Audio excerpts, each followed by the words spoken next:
ಕಾಸು ಎಲ್ಲಿಂದ ಬತ್ತಪ್ಪ? ಆ ಕಾಸಲ್ಲೇ ಕಡಿಮೆ ಮಾಡ್ಕೊಬೇಕಲ್ಲ. 33 ಲಕ್ಷದಲ್ಲಿ ಆಗಿನ ನಾವು ಇಷ್ಟು ಆದಾಯ, ಇವತ್ತಿನ 2.5 ಲಕ್ಷದ ಕೋಟಿ ಆದಾಯ ನಮ್ಮ ರಾಜ್ಯ ಸರ್ಕಾರದ್ದಿದೆ. 2.5 ಲಕ್ಷದ ಕೋಟಿ ಆದಾಯ ನಮ್ಮ ರಾಜ್ಯ. ಆವತ್ತಿನ ಕಾಲಕ್ಕೆ ಭಾಳ 1 ಕೋಟಿ ಅಷ್ಟೇನೋ ಆದಾಯ ಇತ್ತು, ಅಷ್ಟು ಬಿಟ್ಟರೆ ಬೇರೆ ಏನಿರಲಿಲ್ಲ.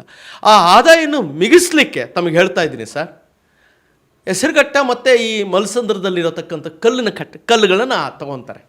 ಅಂದರೆ ಇದು ಕಟ್ಟಡ, ಕಲ್ಲಿನ ಕಟ್ಟಡ ಆಗುತ್ತೆ. ಅಂದರೆ ಯಾಕೆ? ಕಾಸನ್ನು ಉಳಿಸ್ಲಿಕ್ಕೆ. ಭವ್ಯವಾಗಿರತಕ್ಕಂಥ ಕಟ್ಟಡ ಎದ್ದು ಬರ್ತಾ ಇರ್ತದೆ. ಆ ಸ್ಟ್ರಕ್ಚರು, ಆ ಸ್ಟೈಲು, ಆ ಇಂಡೋಸ್ಟಾರನಿಕ್ ಸ್ಟೈಲು, ಆ ಪಿಲ್ಲರ್ಸು, ಆಮೇಲೆ ಕಲ್ಲಿನ ಕಟ್ಟಡ. ನೀವು ಹೇಳಿದ್ರಿ ಒಂದು ಮಾತು, ನಾನು ಮರ್ತುಬಿಟ್ಟೆ. ಕಾಸು ಎಲ್ಲಿಂದ ಬತ್ತಪ್ಪ? ಆ ಕಾಸಲ್ಲೇ ಕಡಿಮೆ ಮಾಡ್ಕೊಬೇಕಲ್ಲ. 33 ಲಕ್ಷದಲ್ಲಿ ಆಗಿನ ನಾವು ಇಷ್ಟು ಆದಾಯ, ಇವತ್ತಿನ 2.5 ಲಕ್ಷದ ಕೋಟಿ ಆದಾಯ ನಮ್ಮ ರಾಜ್ಯ ಸರ್ಕಾರದ್ದಿದೆ. 2.5 ಲಕ್ಷದ ಕೋಟಿ ಆದಾಯ ನಮ್ಮ ರಾಜ್ಯ.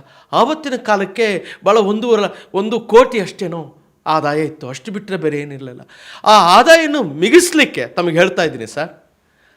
ಹೆಸರುಘಟ್ಟ ಮತ್ತು ಈ